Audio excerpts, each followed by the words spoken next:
COVID-19 has created challenging times for us all, forcing us to adapt to a new way of life both personally and professionally. We spoke to both students and teachers about how they're managing the current state of education. My name is Orla and I'm a primary school teacher in Dublin. I teach third class girls, so they're about aged 8 and 9, and there's 22 in the class altogether. I just finished my 5th week of sending schoolwork home to the kids. So every Friday I kind of just I email the parents in the class and I give them a bit of maths, English, Irish, then either one of history, geography or science, and then something to do for art. I keep it very flexible, so I have it timetables what they should do each day if they want, for the kids who kind of need the structure. But I tell them to not worry, and whatever they get done is perfect. My name's Oisin Tiernan and I'm from St. Peter's College, Wexford. Since school's closed down, I've been finding it a little bit more hard to study than usual, but I've been keeping up the same pace of, the usual 3 hours amount of study a night, plus the amount of time that I've missed through school. However, it is very hard often to find motivation to study. My name is Bernard Wright. I'm 18 years of age and I am a Leaving Cert student in Blackwater Community School, County Waterford. As you all may know, we are going through some strange times, especially for us Leaving Certs. We should be 1 month away from sitting the Leaving Cert, but instead we've been on lockdown for nearly 7 weeks now. I'm finding it hard to keep myself self-motivated at home in terms of study, and I'm finding it hard to get into a routine of getting up in the morning and actually going through certain subjects. Biggest challenge of teaching during lockdown would be not being in the classroom with the kids and being able to support them, especially for students who would have received extra support, because it's difficult for them to go on with work that they've been assigned without somebody explaining it to them or without somebody being there to help them, and they might not have that at home. I did have a few online classes. We've had a good few each week, and the teachers have been quite supportive there and have tried their hardest to continue the learning in an online presence. However, it's often more difficult for students in online classes because often the times might not suit, because it's obviously a lot more difficult to learn from behind a laptop screen, with some students don't have the necessary internet connection. In the past 2 weeks we have started online classes with our teachers from 9 a.m. to 3 p.m. I thought that helped me in the way that it got me into a routine again, but it's just not the same.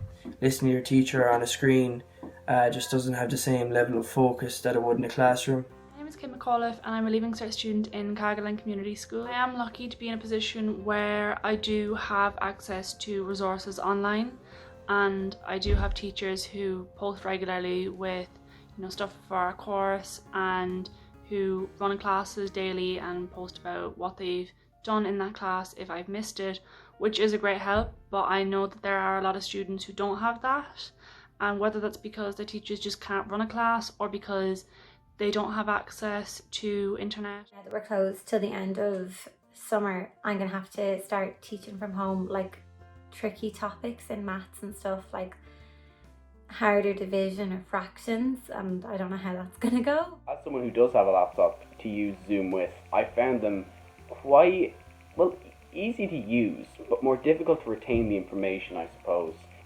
And I was able to consult with my teachers on a lot of things. My teachers have been very, very supportive, and I'm very lucky to have them in that regard, because a lot of them have been sending me on work to complete to make sure I'm keeping my studies up to date, ensuring that all students are okay, not overloading us with work, I suppose, just giving us the necessary amount to continue the revision that we're doing. And they've just generally been very supportive, so I'm quite lucky there. Just the worst part is not being able to actually talk to the kids. You're relying on the parents to kind of talk to you and talk to them.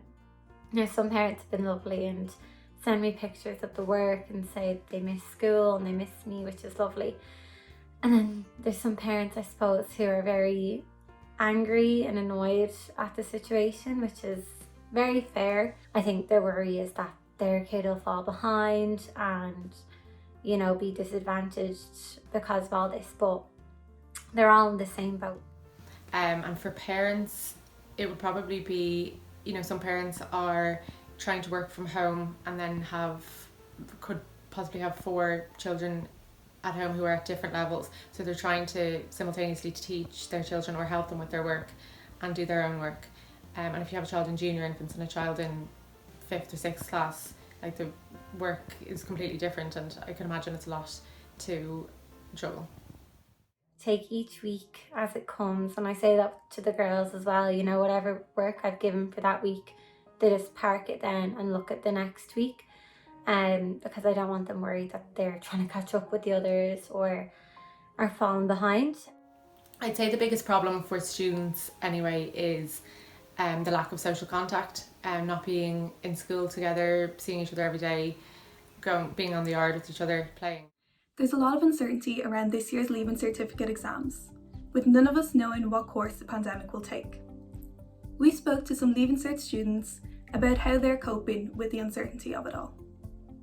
I personally am affected by the Leaving Cert being postponed because I was planning on studying in the UK this year, and obviously I won't have results in time to go in September, and I now have to defer. Students out there who are quite concerned, let's say, that they'll have to do the exams when they're not going to be fully prepared for the exams. A lot of people, like myself for example, have people at home they're living with who would have underlying conditions, and the prospect of having to face up to these exams in a time like this is quite frankly terrifying for a lot of people. One positive thing that I would say about Leaving Cert is that it's given me more time to think about the occupation that I want to pursue in the future, as I am still uncertain to what I want to do after school. It's a tough time to be a sixth year when everything, all the things you've studied for the past 6 years, all the exams you've been working up till are being thrown up in the air, and you have this uncertainty.